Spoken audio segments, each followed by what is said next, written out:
بسم اللہ الرحمن الرحیم۔ السلام علیکم ناظرین، میں ہوں وسیم احمد اور آپ دیکھ رہے ہیں تازہ ترین خبروں پر تبصروں اور تجزیوں کا پروگرام زمانہ گواہ ہے۔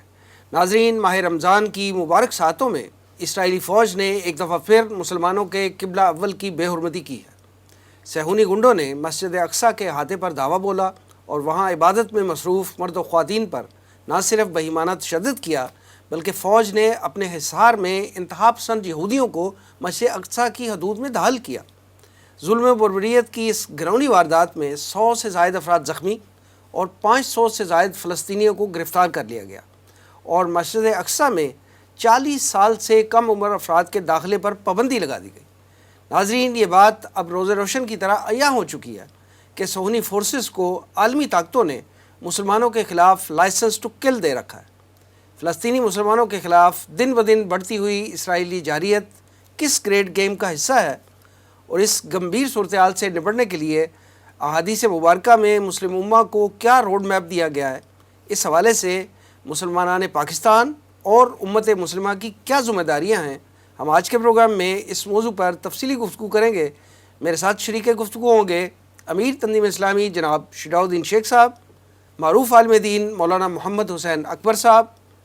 معروف مصنف اور دانشور ڈاکٹر محمد عارف صدیقی صاحب، اور عالم عرب کے حالات و واقعات پر گہری نظر رکھنے والے معروف تجزیہ نگار جناب مصطفیٰ کمال پاشا صاحب، اور اسٹوڈیو میرے ساتھ ہوں گے تنظیم اسلامی کے ریسرچ اسکالر جناب رضا الحق صاحب۔ آئیے گفتگو کا آغاز کرتے ہیں۔ ناظرین، سب سے پہلے ہم کراچی میں جناب شجاع الدین شیخ صاحب سے بات کرتے ہیں۔ شجاع الدین شیخ صاحب، السلام علیکم۔ سب سے پہلے میں آپ کا شکریہ ادا کروں گا کہ آپ نے دورہ ترجمہ قرآن کی بے پناہ مصروفیت کے باوجود ہمیں ٹائم دیا۔ وعلیکم السلام ورحمۃ اللہ وبرکاتہ۔ وسیم صاحب، جزاک اللہ خیراً۔ شیخ صاحب، یہ فرمائیے گا کہ حال ہی میں اسرائیلی فوج نے مسجد اقصیٰ پر ایک بار پھر چڑھائی کی ہے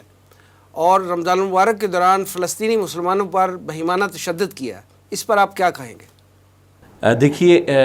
صہیونی ریاست نے، اسرائیل نے جو مسجد اقصیٰ میں پھر ایک ظلم و ستم کی تاریخ رقم کی ہے اور بہیمانہ طور پر مسلمان پر ظلم و ستم کیا گیا ہے، عبادت میں رکاوٹ ڈالی گئی ہے، اور آپ غور کریں تو یہ مستقل کئی سالوں سے ہو رہا ہے۔ چند سال پہلے تو عید کے دن مسلمانوں پر شدید وحشیانہ طور پر فائرنگ کی گئی تھی، کئی بچے بھی شہید ہوئے تھے اس میں، اگر آپ کو یاد ہو۔ اور گزشتہ چند برسوں سے ہم دیکھیں کہ ماہ رمضان کے آخری ایام میں، آخری عشرے کے آتے آتے یہ ظلم و ستم برپا کیا جاتا ہے، اور یہ بدترین سطح پر میں سمجھتا ہوں کہ ریاستی دہشت گردی ہے۔ اور ایک طرف تو دنیا کے بعض لوگوں کی منافقت کھل کر سامنے آ رہی ہے، جو لوگ کتے اور بلیوں کے لیے بھی حقوق کی بات کرتے ہیں، ان کو یہ ظلم و ستم مسلمانوں پر ہوتا ہوا دکھائی نہیں دیتا۔ تو بہرحال اس کی ہم شدید مذمت کرتے ہیں، لیکن ظاہر بات ہے کہ مذمت کرنا کافی تو نہیں ہے، اس کو غور کرنے کی ضرورت ہے کہ مستقل اس سلسلہ کیوں بڑھ رہا ہے۔ یہود کی ایک تاریخ ہے اور ان کا ہیکل سلیمانی جو کہ ان کا کعبہ ہے گویا کہ وہ اس کو دوبارہ قائم کرنا چاہتے ہیں۔ چنانچہ مسجد اقصیٰ کا معاملہ، قبۃ الصخرہ کا معاملہ ہو، یہاں کی سرزمین کا معاملہ ہو، مسلمانوں کا معاملہ ہو، اس سب کے خلاف ان کی سازشیں، اور یہ سارا میدان اسی لیے گرم کیا جا رہا ہے کہ بالآخر وہ اپنے گریٹر اسرائیل کی طرف جو قدم بڑھانا چاہتے ہیں، اس کے آغاز کے لیے گویا کہ آپ کہہ سکتے ہیں کہ ہیکل سلیمانی کی تعمیر کا معاملہ وہ ان کے پیش نظر ہے۔ اس سارے سینیریو کے اندر بھی ان معاملات کو دیکھنے کی کوشش کرنی چاہیے۔ البتہ یہ بدترین ریاستی دہشت گردی ہے جو صہیونیت کی ہے یہاں پر، اور مسلمانوں کا خون بہایا جا رہا ہے، مسلمانوں پر ظلم و ستم کیا جا رہا ہے۔ یقیناً ہمارا ایمان ہم سے تقاضا کرتا ہے کہ ہم اپنے مسلمان بھائیوں اور بہنوں کے درد کو ہم محسوس کریں، اور اس ظلم کے خلاف ہمیں آواز ضرور بلند کرنی چاہیے۔ شجاع الدین شیخ صاحب، بینگ امیر تنظیم اسلامی، یہ فرمائیے گا کہ ریاست اسرائیل کے وجود اور اس کے توسیع پسندانہ عزائم کے حوالے سے تنظیم اسلامی کیا موقف رکھتی ہے؟ جی وسیم صاحب، جہاں تک اسرائیل کی ریاست کا تعلق ہے تو اس کو تو ہم ایک ناجائز ریاست سمجھتے ہیں۔ بالفور ڈکلیریشن کے ذریعے سے جو بدسلوکی کی گئی مسلمانوں کے ساتھ، فلسطین کے مسلمانوں کے ساتھ، اور جو غاصبانہ قبضے کی یہود کو گنجائش دی گئی، ظاہری بات ہے وہ جو کہا گیا اقبال کی طرف سے کہ فرنگ کی رگے جاں پن جائے یہود میں ہے، تو اس فرنگ کو استعمال کر کے یہ غاصبانہ قبضہ ہے جو اسرائیل نے وہاں پر کیا ہے، یہود نے کیا ہے۔ یہی وجہ ہے کہ دنیا میں ظلم و ستم اور جگہوں پر بھی ہوتے ہیں، بات ان کے خلاف بھی ہوتی ہے، اور بعض ممالک کو قبول کرنے نہ کرنے کے معاملات بھی سامنے آتے ہیں۔ البتہ ملیشیا کے صدر نے، وزیر مہاتیر محمد صاحب نے، وہاں کے ذمہ دار رہے ہیں، انہوں نے بڑی اچھی بات کہی تھی کہ اسرائیل کو قبول نہ کرنے کی وجہ کیا ہے۔ اسرائیل کو قبول نہ کرنے کی وجہ ہے کہ وہ ظالمانہ ریاست ہے جو ناجائز ناجائز طور پر وجود میں آئی ہے. تو یہ ہمارا بھی موقف ہے کہ ناجائز طور پر ریاست کا قیام عمل میں آیا. اور آپ کو یاد رہنا چاہیے اور ہم سب کو یاد رہنا چاہیے کہ قائد اعظم مرحوم نے یہ فرمایا تھا کہ اگر فلسطین کے مسلمانوں کو غسل و ستم کیا گیا ان یہود کی طرف سے تو ہم یہاں پاکستان سے اس کے خلاف آواز بھی بلند کریں گے, اس کا جواب بھی دیں گے. ہمارا انسٹانس پاکستان کا اس وقت سے یہی ہے اور یہی رہنا چاہیے کہ یہ ریاست ناجائز طور پر وجود میں آئی ہے, ناجائز طور پر قائم ہوئی ہے اور غاصبانہ اس کا قبضہ ہے. اور دنیا کے بڑے بڑے چیمپئنز ہیں حقوق کی بات کرنے والے, ان کو یہ اندھیر نگری یہاں ان یہود کو ظلم و ستم کی نظر نہیں آتی. اس باطل کے خلاف, اس ظلم کے خلاف بہرحال آواز بلند کرنا ہمارا دینی اخلاقی فریضہ بنتا ہے. شجاع الدین شیخ صاحب, فلسطین کے مسلمانوں کی صہیونی ظلم و جبر سے آزادی کے لیے جدوجہد کے حوالے سے آپ امت مسلمہ کو بالعموم اور مسلمانان پاکستان کو بالخصوص کیا پیغام دیں گے؟ دیکھیے, جہاں تک فلسطین کے مسلمان میں ظلم و ستم کی بات ہے اور وہاں کے مسلمان اگر آزادی کی تحریک میں اپنا حصہ ڈال لیں تو وہ اس کے حوالے سے حق بجانب ہیں. ایک ظلم ان کے ساتھ برپا ہے اور ان کی ہزاروں جانیں اس راہ میں قربان ہوئی ہیں اور ایک ظالمانہ اور یوں کہیے کہ سرکشی کے انداز کا قبضہ ہے ان یہود کا کہ جس کے خلاف وہ آواز بلند کر رہے ہیں. بالکل ان کا حق بنتا ہے. البتہ امت مسلمہ کو غور کرنے کی ضرورت ہے. آج ایک طرف یہ اسرائیلی ریاست مسلمانوں پر زندگی کو اجیرن کر رہی اور مسجد اقصیٰ کی بے حرمتی کر رہی, مسلمانوں پر ظلم و ستم کے معاملات ہو رہے ہیں اور ہمارے عرب مسلمان ممالک کے جو بادشاہ ہیں اور ذمہ داران ہیں وہ اسرائیل سے تعلقات کو بڑھا رہے ہیں, تجارت کو بڑھایا جا رہا ہے اور ان کے لیے اپنے ممالک کو کھولا جا رہا ہے اور ان کے لیے پورے راستے کھولے جا رہے ہیں. انا للہ و انا الیہ راجعون. قرآن کہتا ہے لن ترضى عنك اليهود ولا النصارى حتى تتبع ملتهم. یہ یہود و نصارہ تم سے کبھی راضی نہیں ہوں گے جب تک کہ تم ان کی ملت کی پیروی نہ کرو. تو ایک طرف یہ ظلم و ستم ہے, ناجائز وہ ریاست ہے, مسلمانوں پر زندگی اجیرن کر رکھی ہے, مسلمانوں کو قبلہ اول ان کے قبضے میں ہے اور وہاں مسلمانوں پر زندگی اجیرن کی جا رہی ہے, ان کی عبادت میں رکاوٹیں ڈالی جا رہی اور مسلمان حکمراں آگے بڑھ کر ان اسرائیلیوں کو, ان یہودیوں کو گلے لگاتے ہیں. ظاہر بات ہے یہ امت سے غداری کا معاملہ ہے. اللہ ان کو ہوش کے ناخن لینے کی توفیق عطا فرمائے. اور دوسرا یہ ہے کہ امت کا درد محسوس کرنا چاہیے, اس ظلم کے خلاف امت کی ایک آواز بلند ہونی چاہیے, اسرائیلی ریاست کا مقاطعہ ہونا چاہیے اور سارے مسلمان ایک آواز بلند کر کے اس کے خلاف آواز کو بلند کریں. البتہ یاد رہے کہ بالآخر حل کیا ہے؟ بالآخر وہ شوق شہادت اور جذبہ جہاد ہی اس کا اصل حل ہے. وہ کبھی صلاح الدین ایوبی رحمۃ اللہ علیہ تھے, وہ جذبہ جہاد وہ جب تک امت میں بیدار نہیں ہوگا, جب تک وہ نظام خلافت قائم نہیں ہوگا, ہم ظاہری بات ہے کہ ان کی آنکھوں میں آنکھیں ڈال کر بات نہیں کر سکتے. تو ہمارے لیے اصولی کرنے کا کام بالخصوص پاکستان میں ہم نظام خلافت کو برپا کریں. یہاں اللہ کا نظام قائم ہوگا, اللہ کی مدد ہمارے شامل حال ہوگی تو مسلمان بھائیوں کی داد رسی کے لیے بھی آگے جا سکیں گے. پھر قائد اعظم کو میں کوٹ کروں گا کہ اگر وہاں فلسطین میں مسلمانوں پر ظلم و ستم یہود نے کیا, ہم یہاں پاکستان سے جواب دیں گے. کب جواب دیں گے؟ جب ادھر اللہ کی مدد ہمارے شامل حال ہوگی تو ہم اپنے مظلوم بھائیوں اور بہنوں کی داد رسی کے لیے بھی کھڑے ہوں گے. ہاں, وہاں کے مسلمان بچے کبھی یہیں پاکستان کے جیش کو, یہاں کی عسکری قوتوں کو پکارتے ہیں کہ کہاں ہو تم اور ہماری مدد کو کیوں نہیں آتے. تو اصل حل تو نظام خلافت کا قیام, اس کی جد و جہد کو تیز کرنا تاکہ اللہ کی مدد ہمارے شامل حال ہو. تو پھر بیانات نہیں دیے جاتے, پھر مذمت نہیں ہوتی. جب نظام خلافت قائم ہوتی ہے, نظام خلافت قائم ہوتا ہے تو پھر اقدام ہوتا ہے, محض باتیں نہیں کی جاتی. اللہ تعالیٰ ان کی مدد فرمائے, مسلمان بھائیوں کی بہنوں کی, اور ان ظالموں کے چنگل سے ان کو نجات عطا فرمائے. اور ہم مسلمانوں کو اور ہمارے حکمرانوں کو اللہ دینی غیرت اور شوق شہادت اور جذبہ جہاد عطا فرمائے. شجاع الدین شیخ صاحب بہت بہت شکریہ, جزاک اللہ جناب. رضا الحق صاحب یہ فرمائیے گا کہ صہیونی ریاست جو ہے اور صہیونی گنڈے جو ہیں وہ رمضان المبارک میں ہی کیوں مسلمانوں کو, فلسطینی مسلمانوں کو اور مسجد اقصیٰ کو ٹارگٹ کرتے ہیں؟ بسم اللہ الرحمن الرحیم. وسیم صاحب, یہ جو ابھی حالیہ واقعات ہوئے ہیں مسجد اقصیٰ کے اوپر ایک سے زیادہ مرتبہ اسی رمضان المبارک میں 1444 ہجری, جو صہیونی گنڈے ہیں, آپ نے صحیح بالکل ان کا تعارف کروایا. اور یہ ریاست جو ہے ناجائز صہیونی ریاست, اس کی فوج نے بھی اور وہاں پہ جو آباد کار ناجائز طور پہ آ کے بیٹھے ہوئے انہوں نے بھی انتہا پسند بلکہ دہشت گرد ان کو کہنا چاہیے, حقیقی لفظ ان کے لیے شاید یہی ہے. تو انہوں نے حملے کیے اور یہ کوئی نئی بات نہیں. اصل میں جب سے صہیونی ریاست قائم ہوئی ہے, ناجائز صہیونی ریاست 1948 میں, اس وقت سے فلسطین اور فلسطینیوں کو, لبنان وہاں پہ مسلمانوں کو, غزہ وہاں پہ جو مسلمان ہیں, اور ایون شام میں اور جو ملکہ علاقے ہیں وہاں پہ ان کے حملے وہ مختلف اوقات میں کچھ وقفے کے ساتھ کرتے ہی رہتے ہیں. رمضان المبارک میں خاص طور پہ ہم نے دیکھا ہے, ماضی میں بھی ہوتا رہا ہے, پچھلے سال, اس سے پچھلے سال, ایون کووڈ کا جب دور تھا 2020 میں, اس وقت بھی حملے کیے گئے تھے. مسجد اقصیٰ پہ. جی بالکل. اور اس مرتبہ تو بہرحال ایک سے زیادہ مرتبہ حملہ بھی کیا اور انہوں نے باقاعدہ فضائی حملے کیے غزہ پہ بھی, لبنان پہ بھی اور شام میں بھی یہ سلسلہ جاری رکھا. تو دیکھیے اس کی بنیادی وجہ تو وہی ہے کہ اسلام دشمنی اور مسلم دشمنی جو یہودیوں کا ایک بنیادی ایجنڈا ہے جس کے تحت ریاست اسرائیل قائم کی گئی کہ مسلمان اور فلسطینی مسلمان اور جو وہاں پہ بسنے والے اصل مسلمان ہیں جو کہ حقیقی طور پہ اس ارض مقدسہ کے باسی ہیں, ان کی نسل کشی کی جائے. اور ہم یہ بھی دیکھتے ہیں کہ وہاں پہ مختلف حکومتیں آتی رہتی ہیں اور وہ حکومتیں جو ہیں ان کا ایک پوائنٹ ایجنڈا کے اوپر اتفاق ہوتا ہے کہ کس طرح مسلمانوں کو زیادہ سے زیادہ نقصان پہنچایا جائے. اور مسجد اقصیٰ کو خاص طور پہ اس لیے ٹارگٹ کرتے ہیں کہ ان کے جو ایجنڈا کا بہرحال آگے چل کے جو ایک ایجنڈا آئٹم ہے ان کا جو انتہائی اہم ہے ان کے لیے وہ یہ ہے کہ خدا نخواستہ مسجد اقصیٰ کو انہوں نے گرانا ہے اور اس کی جگہ تھرڈ ٹیمپل اپنا تعمیر کرنا ہے. تو یہ کام وہ کرتے رہتے ہیں.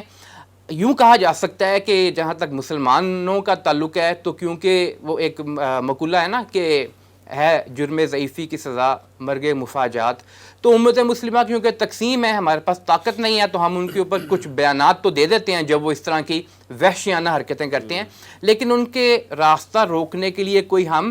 ایسا لائے عمل نہیں بنا پا رہے. اس میں ہمارے دیگر اسلامی ممالک بھی ہیں اور بحیثیت امہ مسلم جو ہے وہ تو بکھری پڑی ہے ایک طرح سے دیکھیں تو ہم ان کا جواب نہیں دے پاتے. تو یہ سلسلہ اس کی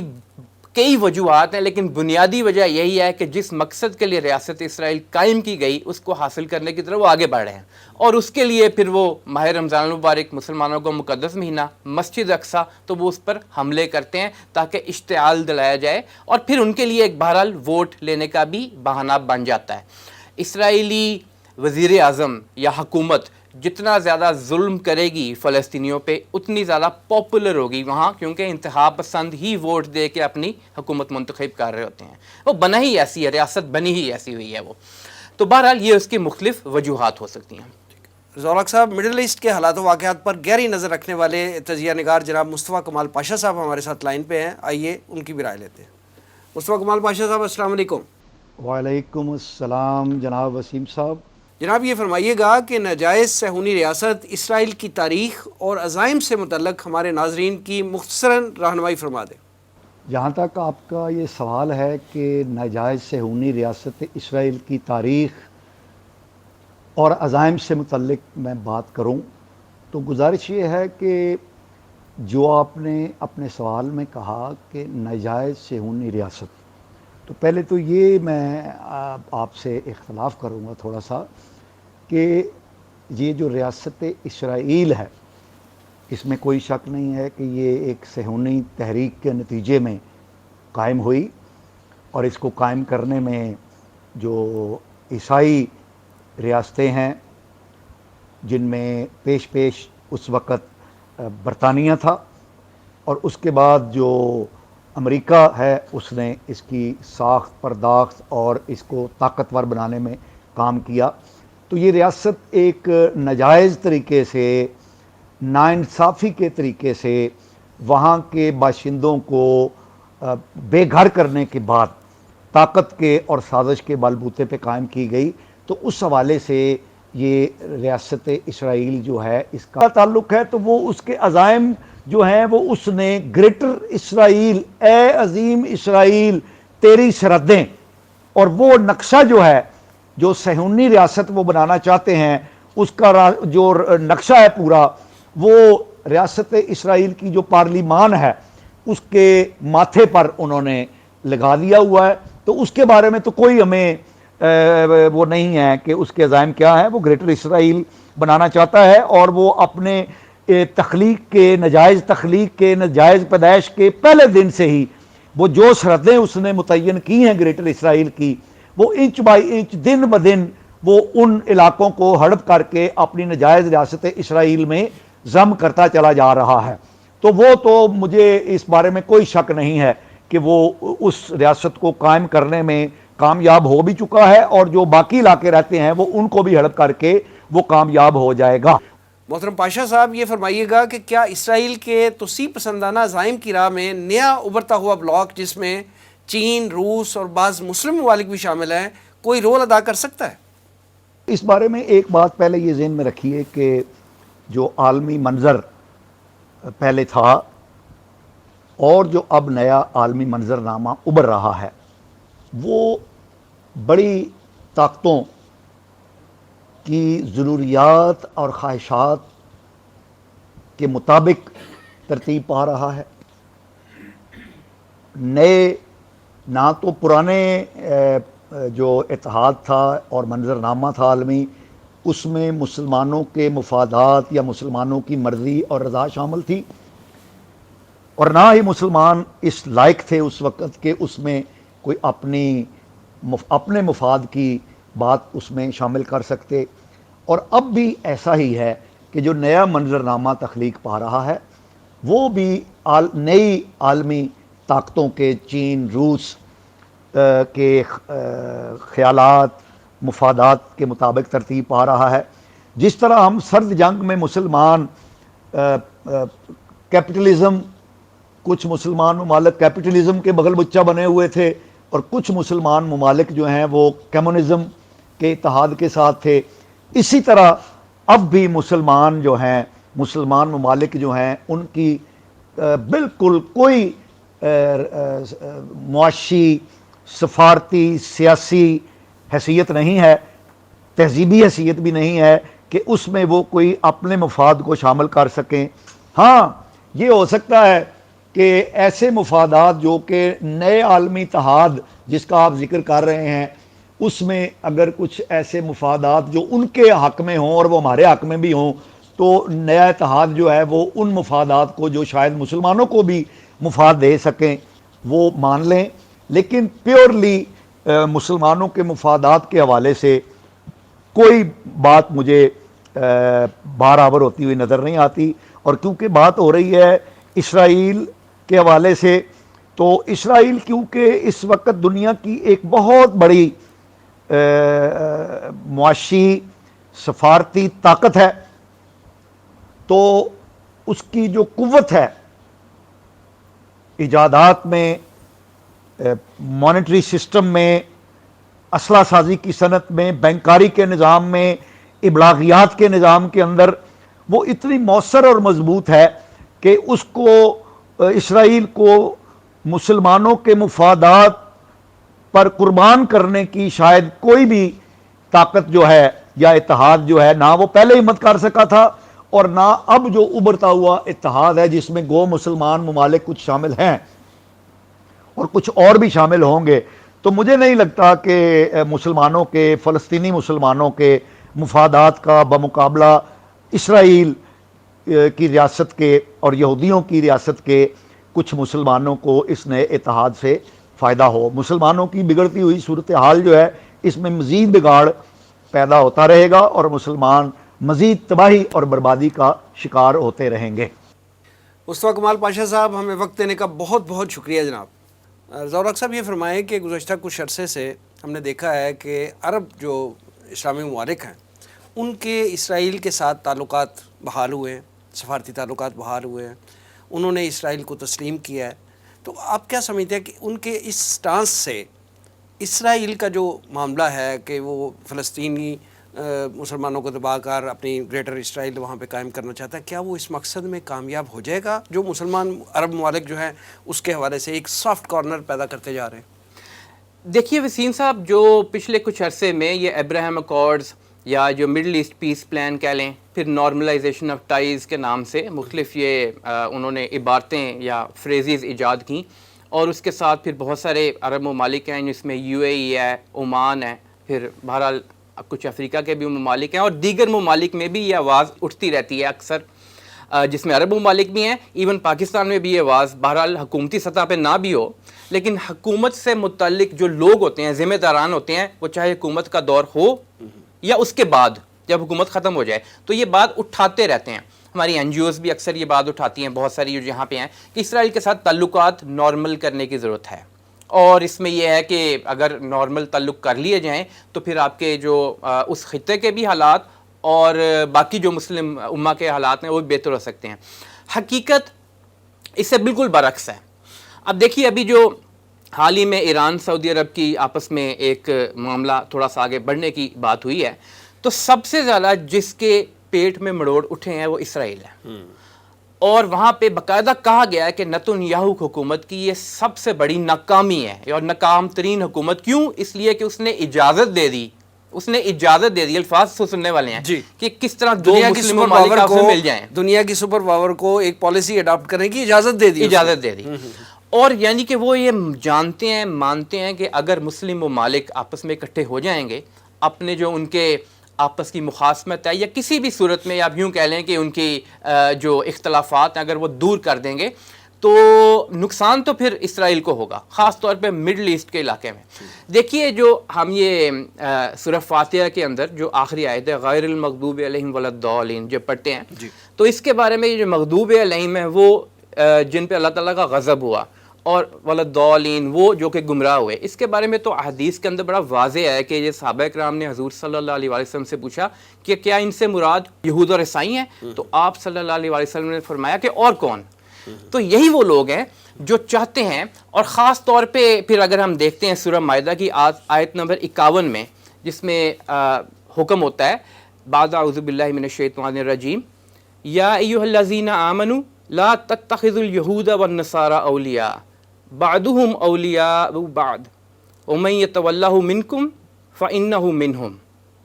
ان اللہ لا یہدی القوم الظالمین. اے ایمان والو، یہود اور نصارہ کو اپنا دوست نہ بناؤ، وہ آپس میں ایک دوسرے کے دوست ہیں. تم میں سے جو کہ ان کو اپنا رفیق بنائے گا یا یوں سمجھ لیں ان کے ساتھ الائنس کرے گا کسی بھی قسم کا، وہ انہی میں سے ہے، اور یقیناً اللہ تعالیٰ ظالموں کو ہدایت نہیں دیتا. تو اور یہ ایک قرآنی آیت ہے جس کی تفاسیر میں اگر ہم دیکھیں تو بہت سارے مفسرین نے یہ بات کی ہے کہ جب یہ آیت نازل ہوئی اور اس کے بعد سے لے کے آج سے 200 سال پہلے تک اندازاً آپ کہہ لیں عیسائی اور یہودی تو ایک دوسرے کے دشمن تھے. جب وہ ایک دوسرے کے دوست بنے ہیں صحیح معنوں میں، وہ تو اس وقت بنے ہیں جب پوپ نے ایگزونریٹ کر دیا یہودیوں کو کہ حضرت مسیح علیہ السلام کا جو صلیب دینے کا واقعہ تھا اس میں یہودی تو انوالو تھے نہیں، وہ تو رومن امپائر تھی، تو یہودی جو ہیں وہ اب بالکل بری ذمہ ہیں اس سے. پھر ان کی آپس میں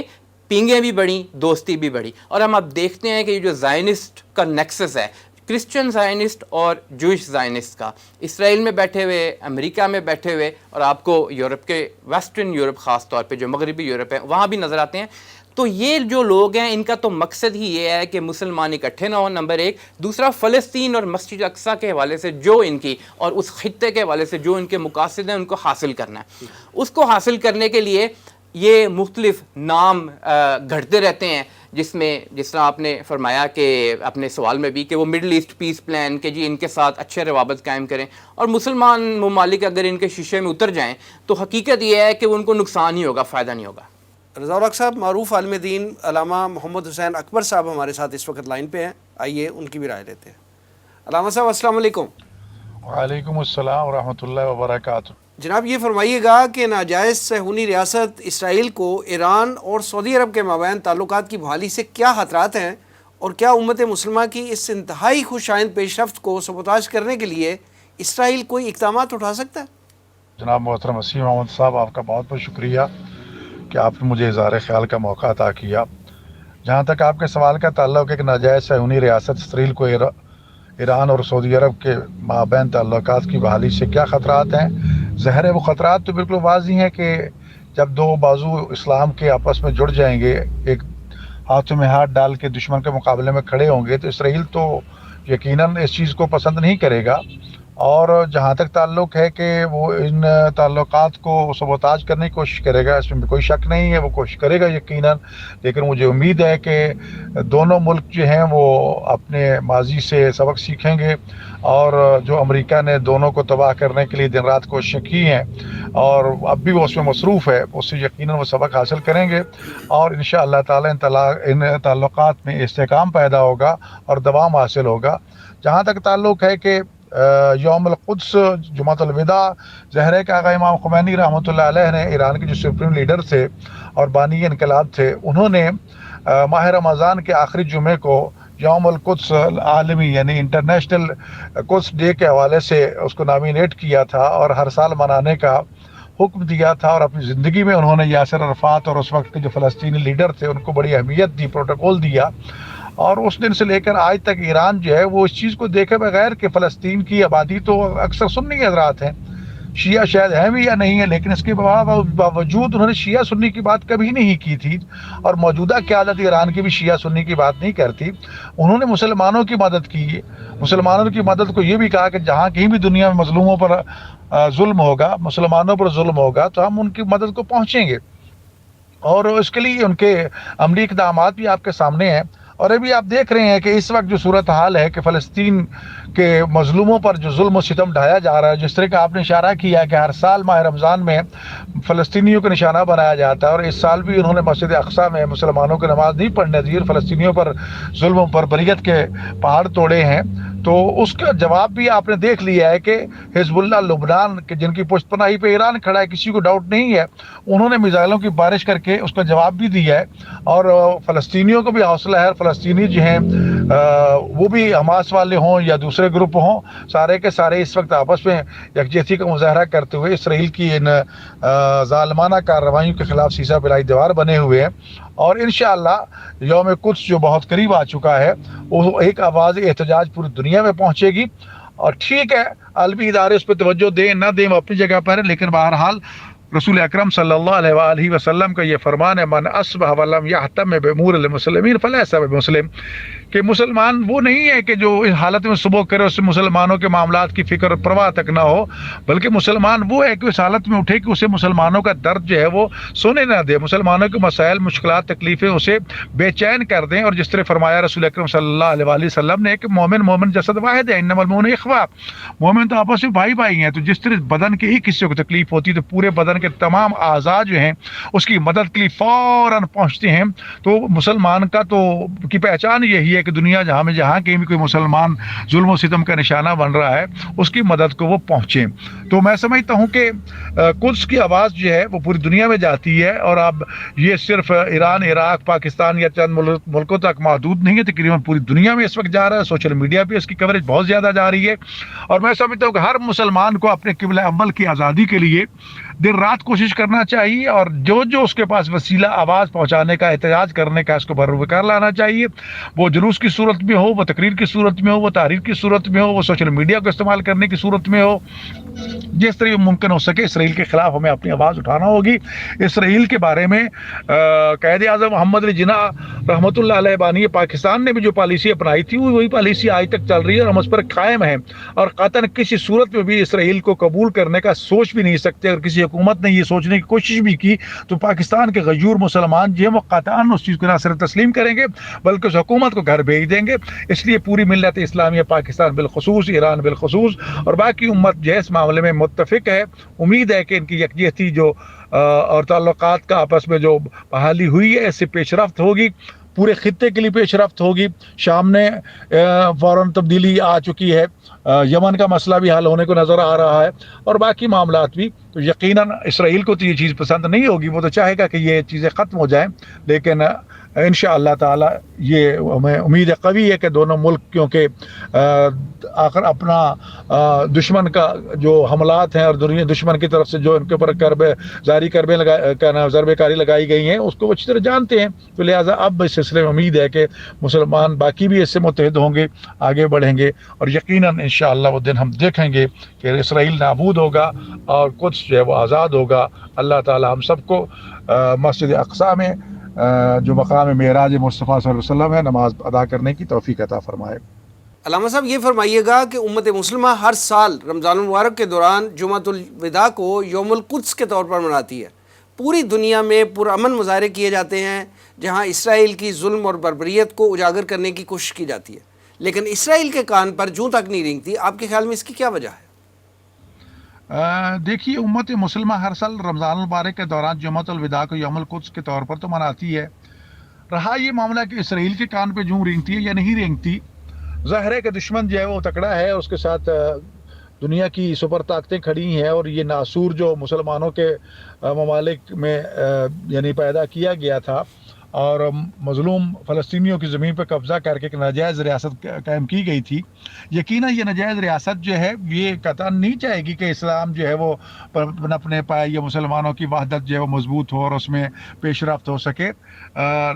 وہ اس کو جوں رینگے یا نہ رینگے, اثر لے یا نہ لے, لیکن بہرحال اثر ہوتا ہے. اس کا ہم انکار نہیں کر سکتے اور نہ ہی کوئی اور انکار کر سکتا ہے. ایک بندے کی آواز جو ہے وہ بھی پوری دنیا کو ہلا کے رکھ دیتی ہے, چاہے جائے کہ پوری امت مسلمہ جو ہے. کاش حکمران بھی کھڑے ہو جاتے اس معاملے میں, تو اس میں مزید تقویت پہنچتی. اگر دنیا کے پاکستان کے سمیت, ایران سمیت دنیا کے جو 58 ممالک ہیں اسلامی ممالک, وہ سارے متحد ہو کر, تو آقا امام خمینی رحمۃ اللہ علیہ کا وہ فرمان مشہور و معروف ہے, کرے کہ بالٹی پانی میں ڈال دے سارے تو خس و خاشاک کی طرف بہ جائے گا. لہٰذا میں سمجھتا ہوں کہ انجام خدا پہ چھوڑنا چاہیے, نتیجہ خدا پہ چھوڑنا چاہیے. ہمیں اپنی کوشش کرتے رہنا چاہیے, اور اس جمعہ کو بھی یوم القدس کے حوالے سے منانا چاہیے, بھرپور طریقے سے منانا چاہیے, اور احتجاجی ریلیوں میں ہمیں حصہ لینا چاہیے. علامہ محمد حسین اکبر صاحب, ہمیں وقت دینے کا بہت بہت شکریہ. رسول اللہ صاحب, یہ فرمائیں کہ اسرائیل کا یہ جو ظلم و بربریت کا دور ہے, اسرائیل کے پیش نظر اینڈ ٹارگٹ کیا ہے, اور وہ اپنے ٹارگٹ سے کتنی دور ہے؟ وسیم صاحب, جو ٹارگٹ ہے وہ تو ریاست اسرائیل, اور ریاست اسرائیل جب قائم ہوئی اور اس کے قائم ہونے سے پہلے اس کا پلان بنایا گیا پورا, بالفور ڈیکلریشن سے بھی کچھ اگر پہلے چلے جائیں تو 1896, 1897, 1898 میں جب یہ ورلڈ جوئش آرگنائزیشن اور ورلڈ زائنسٹ کاؤنسل نے اپنے اجلاس کیے, پھر وہاں پہ ایک وہ بدنام زمانہ پروٹوکول سامنے آئے جسے یہودی کہتے ہیں, اور اس وقت کا جو مغربی مورخ وہ بھی کہتا ہے کہ یہ غلط ہیں, جھوٹے ہیں. لیکن حقیقت یہ ہے کہ اگر ان کو دیکھا جائے ان پروٹوکولز کو, تو وہ ایسا بلو پرنٹ ہے, ایسا ایک نقشہ ہے جس کے مطابق تمام چیزیں چلتی آ رہی ہیں. جس میں پہلی جنگ عظیم کا ہو جانا, بالفور ڈیکلریشن کا ہو جانا, خلافت عثمانیہ کا ختم ہو جانا, 1948 میں ریاست اسرائیل ناجائز جو ہے اس کا قیام عمل میں آ جانا, اور اس کے بعد سے لے کے آج تک. اور وہ اپنے ببلیکل جو ان کی پروفیشنز ہیں, پروفیسیز ہیں, ان کی جو ببلیکل پروفیسیز ہیں اس کے مطابق وہ چل رہے ہیں. اب وہ کامیاب ہوتے ہیں یہ نہیں ہوتے ہیں وہ اللہ بہتر جانتا ہے, اور کب ہوں گے, لیکن ان کی پروفیسیز بڑی کلیئر ہیں. وہ چاہتے ہیں کہ جو مسجد اقصی ہے اور قبۃ الصخرہ اس کو گرایا جائے, ان کی جگہ تھرڈ ٹیمپل تعمیر کیا جائے, اسرائیل کو توسیع دی جائے جسے وہ گریٹر اسرائیل کا نام دیتے ہیں, اور وہ باقاعدہ ببلیکل باؤنڈریز بھی اس کی ہمیں بتاتے ہیں, طے کر رکھی ہیں. وہ کون سی ہیں؟ فرات کے کنارے سے لے کر اور اس طرف جو ہے وہ, اب تو بہرحال وہ یہ بھی کہتے ہیں کہ معاذ اللہ مدینہ منورہ بھی اس میں شامل ہوگا. اور پھر یہ کہ جب وہ سارا کام ان کے نزدیک کمپلیٹ ہو جائے گا تو پھر وہ کہتے ہیں کہ ایک کرسی خالی پڑی ہوئی ہے مسیح کی. وہ کہتے ہیں کہ ہمارا مسیح جو ہے اس نے آنا ہے, اور وہ اپنا مسیح جس کو وہ بولتے ہیں حقیقت میں تو اللہ سبحانہ و تعالیٰ نے حضرت عیسیٰ علیہ السلام کی صورت میں بنی اسرائیل کی طرف مضبوط فرما دیا تھا. اسلامی تعلیمات یہ ہیں اور حقیقت یہی ہے. انہوں نے جھٹلایا, لیکن کیونکہ انہوں نے جھٹلایا تو اس لیے وہ کہتے ہیں کہ ابھی بھی وہ سیٹ خالی ہے. مسلمانوں کو اس حوالے سے حدیث مبارکہ میں خاص طور پہ بڑی یعنی کہ روز روشن کی طرح بتا دیا گیا ہے کہ وہ شخص جو آئے گا وہ اصل میں مسیح الدجال ہے, اور وہ مسیح الدجال جو کہ سب سے بڑا جھوٹا ہے, وہ امپوسٹر کے طور پہ یعنی کہ بہروپیے کے طور پہ اپنے آپ کو ظاہر کرے گا کہ میں تو عیسیٰ ابن مریم ہوں, اور بلکہ کئی حدیث میں یہ ہے کہ خدائی کا دعویٰ بھی کرے گا.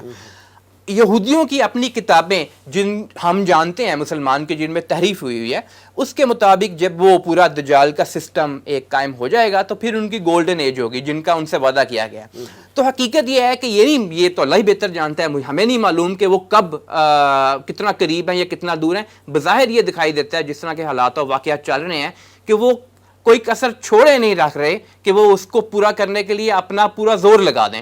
چاہے وہ ظلم و ستم کی صورت میں ہو جس طرح ہم دیکھ رہے ہیں مسجد اقصی اور وہاں پہ فلسطینی مسلمانوں کے ساتھ, یا وہ پورا ایک گریٹ گیم جو دنیا کی ہے کس طرح انہوں نے قبضہ کر لیا اس کے اوپر. بہرحال وہ تو یہ چاہتے ہیں, لیکن وہ ہے نا کہ they plan and Allah plans and Allah is the best of planners.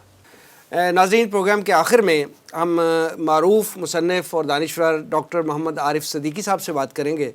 اور اس موضوع پر ان کی بھی رائے لیں گے. ڈاکٹر صاحب السلام علیکم اور بہت بہت شکریہ ہمیں وقت دینے کا. وعلیکم السلام. ڈاکٹر صاحب یہ فرمائیے گا کہ کہا جاتا ہے کہ دنیا کے مالیاتی نظام پر یہودی مکمل طور پر پنجے گاڑ چکے ہیں, یہ بات کس حد تک درست ہے آپ کے خیال میں؟ جی وسیم صاحب, آپ بالکل ٹھیک کہہ رہے ہیں. پوری دنیا کا, صرف عالم اسلام کا نہیں, پوری دنیا کا مالیاتی نظام اس وقت پنجہ یہود میں ہے. اس کے لیے انہوں نے جیسا کہ آپ جانتے ہیں کہ سود کو استعمال کیا, بین الاقوامی ادارے بنائے جس میں لندن کلب ہے, پیرس کلب ہے, ورلڈ بینک ہے, IMF ہے. ان کے ذریعے پہلے غریب ممالک کو قرضے دیے، ترقی پذیر ممالک کو قرضے دیے، حتیٰ کہ اس دور کے جو ترقی یافتہ ممالک تھے ان تک کو قرضے دیے، انہیں سودی جال میں اس طریقے سے جکڑ دیا کہ اب ان کی اکانومی ان کے پاس گروی رکھی ہوئی ہے۔ اب دیکھیں کہ پورے کے پورے امریکہ کی معیشت پنجہ یہود میں ہے، اور اب انہوں نے چائنا میں بھی پنجے گاڑ لیے۔ ہم سمجھتے ہیں کہ شاید چائنا اسرائیلی اثر اور رسوخ سے آزاد ہے، مگر ایسا تو کچھ بھی نہیں۔ آپ روتھ چائلڈ فیملی دیکھ لیں، راک فیلر فیملی دیکھ لیں، آپ گولڈ سمتھ فیملی دیکھ لیں، جن جن پارٹس کو یہ دنیا میں کنٹرول کر رہے ہیں، خواہ وہ گولڈ کا معاملہ ہو، خواہ وہ کرنسی کا معاملہ ہو، خواہ وہ میڈیا کا معاملہ ہو، انہوں نے پوری دنیا میں اپنے پنجے اس طریقے سے گاڑ لیے ہیں کہ کوئی ان کی مرضی کے بغیر بظاہر اف بھی نہیں کر پاتا۔ لیکن بہرحال دنیا میں ایسے لوگ تو موجود ہوتے ہیں، جیسا کہ ہمارے پڑوس ملک افغانستان میں اپنے دیکھ لیا کہ وہ ان کی طاقت کے آگے کھڑے ہو گئے، انہوں نے سر نہیں جھکایا اور انہوں نے بتا دیا کہ اگر دنیا میں کوئی بھی چاہے تو ان کے پنجے سے آزاد ہو سکتا ہے۔ اگر افغانستان کو کچھ دیر کے لیے سائڈ پر رکھ دیں تو پھر آپ کے سامنے جدید دور میں ترکی کی بھی مثال ہے، جس نے ورلڈ بینک اور IMF کے قرضوں سے اپنی جان چھڑائی اور اس طریقے سے چھڑائی کہ اب وہ دوبارہ قرضے لینے کے لیے تیار نہیں ہے، اس نے اپنی معیشت کو اتنا سنبھال لیا۔ شاید اس سب کے لیے ہمیں بھی ایک قوم بننا پڑے گا۔ ڈاکٹر صاحب یہ فرمائیے گا کہ فلسطینی مسلمانوں کے خلاف اسرائیل کی بڑھتی ہوئی جارحیت کو روکنے کے لیے مسلم ممالک کو کیا لاہ عمل اختیار کرنا چاہیے؟ جی وسیم صاحب، آپ بالکل درست کہہ رہے ہیں، یہ ایک المیہ ہے، اور صرف اب نہیں، گزشتہ کئی سالوں سے آپ نے نوٹ کیا ہوگا کہ ماہ رمضان میں یا عید کے قریب اسرائیلی دہشت گرد، صہیونی، زائنسٹ مسجد اقصی پر دھاوا بول دیتے ہیں، وہاں معصوم نمازیوں کے اوپر تشدد کرتے ہیں، عبادت کرنے والوں کو اٹھا اٹھا کے باہر پھینکتے ہیں، بعض اوقات فائرنگ تک کرتے ہیں۔ اس کی وجہ کیا ہے؟ اس کی وجہ جاننے کے لیے آپ کو ان کی مذہبی تعلیم کو دیکھنا پڑے گا۔ ان کی ایک عید ہے جسے عید فصح یا پاس اوور کہتے ہیں انگریزی میں، یہ گزشتہ چند سالوں سے مسلمانوں کے رمضان میں آتی ہے، یہ تقریباً 7 دن تک ان کی عید جاری رہتی ہے، اور اپنے اس مذہبی تہوار کو، اس مذہبی ڈے کو یہ لوگ مسجد اقصی میں، جسے یہ لوگ ہیکل سلیمانی کہتے ہیں، اس میں سیلیبریٹ کرنا چاہتے ہیں، ادھر عبادات کرنا چاہتے ہیں، جبکہ قانونی طور پر وہ مسجد، وہ سارے کا سارا علاقہ مسلمانوں کی ملکیت ہے۔ اس کے لیے پھر یہ قانونی جواز ان کے پاس نہیں رہتا، تو پھر یہ غیر قانونی ذرائع، غیر قانونی ہتھ کنڈے استعمال کرتے ہیں اور مسلمانوں کے اوپر ظلم و ستم اور تشدد کرتے ہیں، اور گزشتہ کئی رمضان سے ہم دیکھ رہے ہیں کہ مسلسل یہ چیز ریپیٹڈلی ہو رہی ہے۔ اب آپ نے جو سوال پوچھا کہ اس کا حل کیا ہے، دیکھیں ہم ہر معاملے میں یہ کہتے ہیں کہ ہمیں سیدنا رسول کریم صلی اللہ علیہ وآلہ وسلم کی سنت پر عمل پیرا ہونا چاہیے۔ ہم ان کی ظاہری سنتوں کو تو اپنا لیتے ہیں، مگر جو اصل سنتیں ہیں انہیں ہم فراموش کر دیتے ہیں۔ میری بات کسی کو بری لگے تو معذرت چاہتا ہوں، ہر سنت کی ایک اہمیت ہے۔ جس طرح مجھے کچھ لوگ داڑھی نہ رکھنے پر بڑی تنقید کا نشانہ بناتے ہیں، واقعی میرا اس میں غلطی ہے، خطا ہے۔ کچھ لوگ میرے لباس کو تنقید کا نشانہ بناتے ہیں، کچھ لوگ میری سائٹ پہ مانگ ہے تو اس پہ تنقید کا نشانہ بناتے ہیں کہ تمہاری مانگ درمیان میں ہونی چاہیے تھی۔ وہ ان سنتوں کو، صرف انہی سنتوں کو اسلام سمجھتے ہیں۔ یہ سیدنا رسول کریم کی عادات تھیں، ان کی سنتیں تھیں، ان سے کوئی انکار نہیں ہے، لیکن یہ بھی تو یاد رکھیے کہ یہودیوں کے ساتھ سیدنا رسول کریم صلی اللہ علیہ وآلہ وسلم کی سنت کیا تھی؟ بنو نذیر ہو، بنو قینقاع ہو، جب ان کے ساتھ معاہدے ہوئے، انہوں نے عہد شکنی کی، تو پھر سیدنا رسول کریم صلی اللہ علیہ وآلہ وسلم نے کیا فیصلہ کیا؟ کیا وہ فیصلہ پوری دنیا کے لیے، پوری امت مسلمہ کے لیے، کیا وہ فیصلہ سنت کا درجہ نہیں رکھتا؟ کیا ان کا محاصرہ نہیں کیا جا سکتا؟ کیا انہیں وہاں سے ملک بدر نہیں کیا جا سکتا؟ کیا انہیں تہ تیگ نہیں کیا جا سکتا؟ یہاں پر سیدنا رسول کریم صلی اللہ علیہ وآلہ وسلم کی سنت کو ہم فالو کیوں نہیں کرتے؟ اب ہمارے ہاں بہت زیادہ جو ایک چیز پروموٹ کی جاتی ہے، جس کے اوپر فوکس کیا جاتا ہے، آپ کے پروگرام میں بھی اس پر بات ہو سکتی ہے، کیا یہودی اشیاء کا بائیکاٹ کر دو، یہودی اشیاء کا بائیکاٹ کر دو۔ بالکل ٹھیک ہے، معاشی جنگ کا ایک حصہ ہے، آپ ان کی معیشت پہ ضرب لگائیں، مگر سوال تو یہ ہے کہ کب تک یہ چلے گا جو میں نہیں کھیلتا میں نہیں کھیلتا؟ وہ چھوٹے بچے جب لڑتے تھے نا آپس میں، تو جو کمزور بچہ ہوتا تھا وہ آگے سے کہتا تھا جو میں نہیں کھیلتا تم سے۔ پھر ہم کب تک یہ کریں گے کہ میں نہیں کھیلتا؟ ہمیں آگے بڑھ کر دفاعی نہیں، جارحانہ حکمت عملی اپنانی ہوگی۔ اگر امت مسلمہ اکٹھی ہوتی تو یہ نوبت تو یہاں تک آتی ہی نہ، OIC ہو یا اس طرح کی اور تنظیمیں ہوں، یہ سب کی سب اس وقت بے اثر ہو چکی ہیں، بلکہ ان کا تو مذاق بنایا جا رہا ہے، یہ بھی بڑے اچھے طرح سے جانتے ہیں۔ لیکن اگر ریاستیں اپنا فرض پورا نہیں کرتی، کلمہ گو ریاستیں اپنا فرض پورا نہیں کرتی، تو کیا میرے اور آپ کے اوپر سے یہ فرض ساقط ہو جائے گا؟ جواب ہے نہیں۔ ہمیں اپنے مقدور پر کوشش تو کرنا ہوگی، جس کا جو حصہ ہے اسے ڈالنا ہوگا، جو زبان سے کام کر سکتا ہے، جو قلم سے کام کر سکتا ہے، جو مائک اور کیمرے سے کام کر سکتا ہے، انہیں پبلک اوپینین کو ہموار کرنے کے لیے، مائنڈ میکنگ کے لیے، پرسیپشن بلڈنگ کے لیے یہ سب کچھ کرنا ہوگا، ایک نیا بیانیہ بنانا ہوگا. جن کے پاس عسکری قوت ہے انہیں عسکری طور پر اسرائیل کو، صہیونیوں کو دباؤ میں ڈالنا ہوگا. جن کے پاس وسائل کی طاقت ہے انہیں اپنے وسائل کو استعمال کرنا ہوگا. جو کنزیومر مارکیٹ میں جی رہے ہیں انہیں ان کی پروڈکٹس کو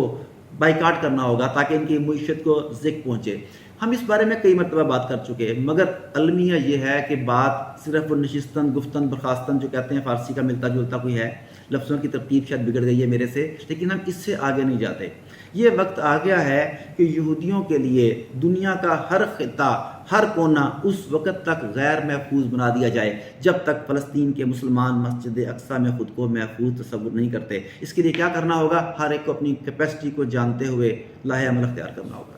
ڈاکٹر صاحب بہت بہت شکریہ ہمیں وقت دینے کا. جزاک اللہ جناب. ناظرین یہ تھا آج کا پروگرام. آج کے لیے اتنا ہی. اس پروگرام کا فیڈ بیک ضرور دیجیے گا. آپ ہمیں ای میل بھی کر سکتے ہیں. ہمارا ایڈریس ہے media@tanzeem.org. اگلے پروگرام تک کے لیے وسیم احمد کو اجازت دیجیے. اللہ نگہبان.